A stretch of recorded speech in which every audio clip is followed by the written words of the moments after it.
अनैतिक संबंधातून सरपंचाची हत्या झाल्याचं भासवण्याचा कट सुप्रिया सुळेंशी बोलताना देशमुख कुटुंबियांसह ग्रामस्थांचा बीड पोलिसांवर गंभीर आरोप। धस यांच्याकडूनही आरोपांना दुजोरा।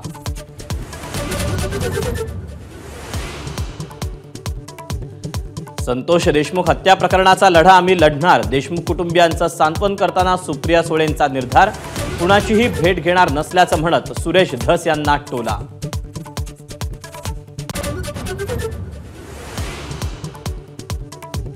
पतीला न्याय मिळेपर्यंत शांत बसणार नाही, महादेव मुंडेंच्या पत्नीकडून उपोषणाचा निर्धार कायम। सुप्रिया सुळेंच्या भेटी दरम्यान मुंडे कुटुंब भावूक।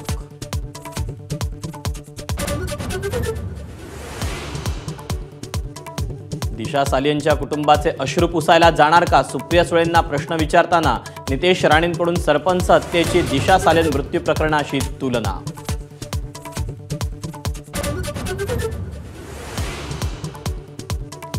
शिवप्रेमींच्या संतापानंतर छत्रपती संभाजीराजांबद्दलचा विकिपीडियावरचा मराठीतला आक्षेपार्ह मजकूर हटवला। इंग्रजी मजकूर अजूनही कायम। तात्काळ कारवाई करण्याचे मुख्यमंत्री फडणवीसांचे आदेश।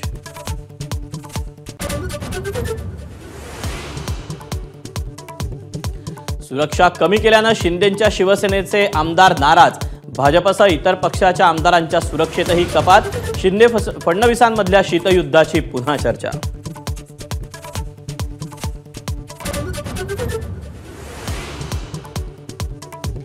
एकनाथ शिंदेंमार्फत दबाव आणून तानाजी सावंतांनी स्वतःच्या सुरक्षेसाठी 48 पोलिसांची नियुक्ती केल्याचं उघड।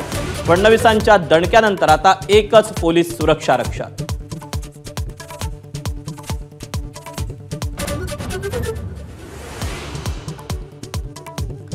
मीरा रोडमधील एका सोसायटीत कार चालकाची गुंडगिरी। 8 जणांना कारखाली चिरडण्याचा प्रयत्न। आरोपी दारूच्या नशेत असल्याची माहिती।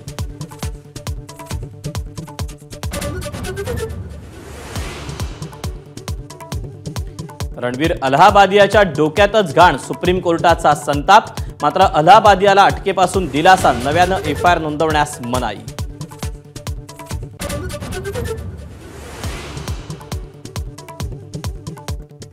मुख्य निवडणूक आयुक्तांची मध्यरात्री केलेली नियुक्ती उद्धटपणाची। विरोधी पक्षनेते राहुल गांधींची टीका। काँग्रेस नियुक्तीला आव्हान देण्याची शक्यता। एबीपी माझा, उघडा डोळे बघा नीट।